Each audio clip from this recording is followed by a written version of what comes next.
Every single day, over 73,000 new babies are born in India. Hi.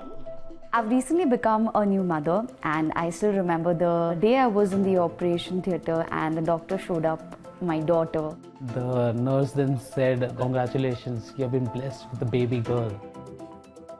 Nikita and Aniket are new parents, and their baby girl Trisha is one of the millions born across India this year, contributing to a historic milestone. India has now overtaken China as the world's most populous country. What does this demographic shift mean for India? And can India cash in on its new role as the world's most populous nation?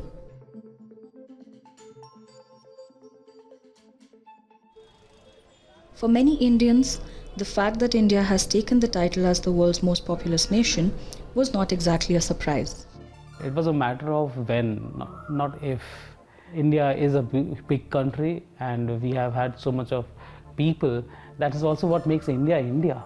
I mean, we've always lived, with so many people around, so I don't think it's going to change much for us. Half of India's population is under the age of 30, and around 12 million or so people enter the market every year looking for jobs. The challenge for India will be to sustain economic expansion in the coming decades or end up with an even higher unemployment rate. You could look at it as a way of creating more jobs. You can push all the infrastructure growth. Great highways are being built at rapid pace. As we grew up, India was always a services country. Now services plus manufacturing. You call India China +1. But female participation in the workforce remains a problem for India's demographic transformation. Indian women in recent years have started joining the workforce, but the country still lags behind significantly compared to other nations, including China.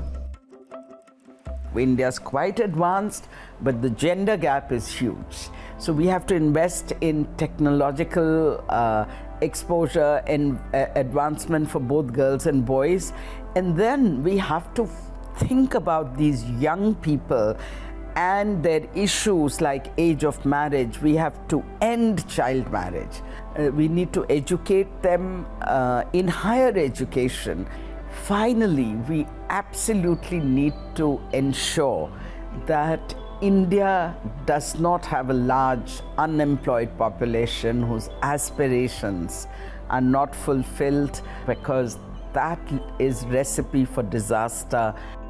Closing the employment gap between men and women could expand India's GDP by close to a third by 2050, equating to nearly $6 trillion. We will have the opportunity where if we skill our young people, they can participate not just in manufacturing, but in development growth, economic growth of the country. Even though we have a large population, we have a shortage of professionals in India, doctors in the public health system. There's a shortage of teachers, trained teachers.